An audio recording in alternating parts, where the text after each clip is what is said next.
नमस्कार, मैं मीनल। हर समय आपके साथ टीवी न्यूज़ चैनल में आप सभी का हार्दिक स्वागत है। तो चलिए नजर डालते हैं आज के कुछ मुख्य समाचारों पर। उप मुख्यमंत्री अजीत दादा पवार का उल्लासनगर में तूफानी दौरा।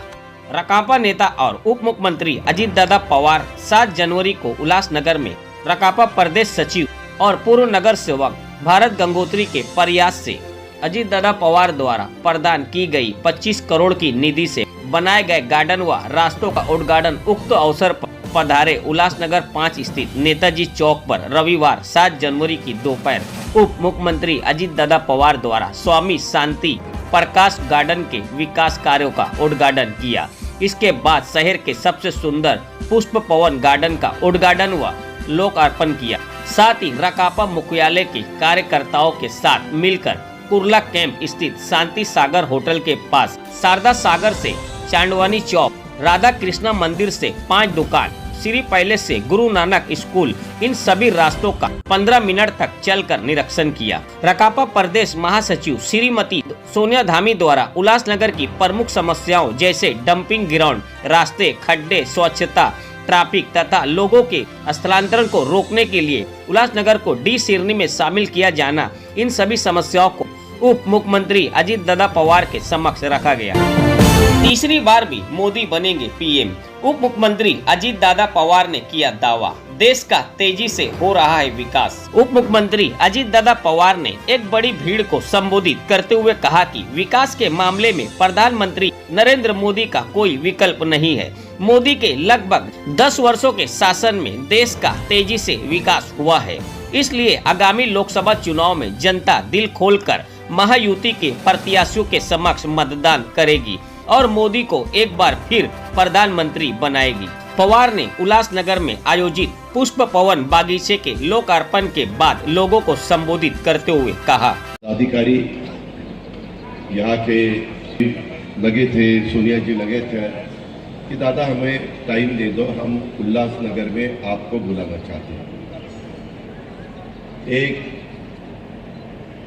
मेरे ख्याल से 2 साल पहले या 1.5 साल पहले, 3 साल पहले मैं उस गवर्नमेंट में डिप्यूटी चीफ मिनिस्टर के नाते काम कर रहा था। तब ये सब लोग मेरे पास आते थे और मुझे बोलते थे कि दादा यहाँ डेवलपमेंट के लिए हमें फंड्स चाहिए, यहाँ बहुत काम करना बाकी है।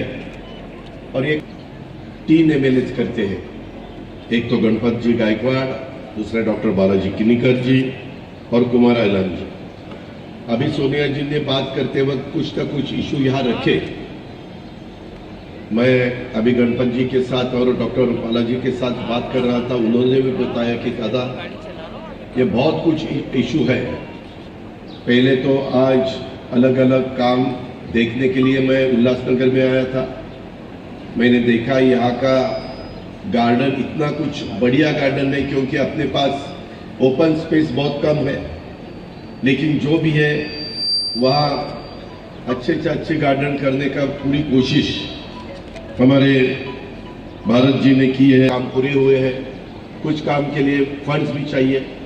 अभी आते वक्त हम सब वहाँ से पैदल यहाँ आ रहे थे, तब मुझे कुमार आइलानी ने भी बताया कि दादा आप डिप्यूटी चीफ मिनिस्टर भी है, फाइनेंस मिनिस्टर भी है, प्लानिंग मिनिस्टर भी है, तो ये सब तीनों एमएलए मुझे कह रहे थे कि हमें भी फंड्स चाहिए। मेरे ख्याल से मेरे जो मालूमात है उसी हिसाब से कल या परसों आपकी ठाणे डिस्ट्रिक्ट की डीपीसी की मीटिंग है। उस मीटिंग में कुछ इशू मेरे अर्बन का प्रतिनिधित्व करने वाले विधायक भी रखेंगे और रूरल के भी विधायक रखेंगे। गार्डियन मिनिस्टर के नाते डिसीजन लेंगे, लेकिन प्लानिंग मेरे पास है और आगे वाले साल के लिए, आने वाले साल में मेरे ख्याल से पार्लियामेंट का भी चुनाव आने वाला है, अपना एमएलए का भी चुनाव आने वाला है। सबको काम करना पड़ेगा। इस दफा हमने कुछ पॉलिटिकल डिसीजन लिया है। 50 लोगों ने एनसीपी के डिसीजन लिया कि महायुति को सपोर्ट करना चाहिए। देश में बहुत अच्छी तरह से अपने प्राइम मिनिस्टर नरेंद्र मोदी के नेतृत्व में देश का विकास चालू है। देश का नाम पूरे वर्ल्ड में लोग बाहर के लोग भी अच्छे तरह से लेने लगे हैं और अपने को एक अच्छा काम करने वाली कंट्री के नाते सब अपने कंट्रीज को देख रहे हैं। ऐसा हम सब सोचते हैं। मैंने तो वही सोचा। हमने करीबन 9.5 साल उनका काम देखा है। हमारा इरादा है, हमारी कोशिश है, हम सब उसके पीछे लगे हैं कि आने वाले चुनाव में तीसरी दफा देश के प्रधानमंत्री नरेंद्र मोदी होने ही चाहिए, क्योंकि जिस तरह देश का काम चालू है उसी हिसाब को अपने सब लोगों ने उनको सपोर्ट करना चाहिए। महाराष्ट्र के जो भी प्रश्न है वो अलग है, देश के सवाल अलग है, वो छूटने के लिए उनकी कोशिश चालू है। हमें भी उनका पूरा सपोर्ट मिलता है। और आप आज के सोनिया जी की जो स्पीच हुआ वो मैं एक विश्वास दिलाना चाहता हूँ कि मैं जल्द से जल्द आने वाले वीक में ही इसके सबके बारे में हमारे तीनों भी एमएलए है, बालाजी किनीकर, डॉक्टर गणपत गायकवाड़ जी एंड कुमार अलानी जी, वैसे ही हमारे भारत राजवानी जी हो गए या हमारी हरकिरण कौर यानी सोनिया जी ये होंगे, ये सबको बुला के कमिश्नर को भी बुलाऊंगा।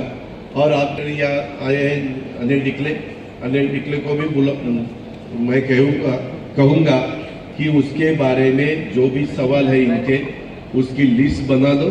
और कल ही हम पूरा दिन मंत्रालय में है, परसों है, मेरे ख्याल से मंडे, ट्यूसडे, वेडनेसडे, थर्सडे 4 दिन में पूरा दिन मंत्रालय में हूँ, क्योंकि पूरे महाराष्ट्र के सभी डिस्ट्रिक्ट की डीपीसी महीने वाले साल में अलग अलग डिस्ट्रिक्ट को कितना पैसा देना चाहिए उसके बारे में मैं चर्चा करने वाला हूँ। मैं उल्लासनगर वासियों को पूरा भरोसा दिलाना चाहता हूँ कि सोनिया जी ने अभी बोलते वक्त कहा, उनके स्पीच में कहा कि हमारा उल्लासनगर को कॉरपोरेशन में डी दर्जा भी होना चाहिए, लेकिन ये जो दर्जा मिलता है वो पॉपुलेशन के हिसाब से मिलता है, आता है। फिर उसमें थोड़ा सा कम होता है वो बी में आता है, उससे कम होता है वो सी में आता है, उससे कम होता है वो डी में आता है। तो भी उसके ही बारे में हम सब एक साथ काम करेंगे। तो आज के लिए बस इतना ही। कल फिर मिलेंगे इसी समय इसी चैनल पर। तब तक के लिए मुझे दीजिए इजाज़त। धन्यवाद।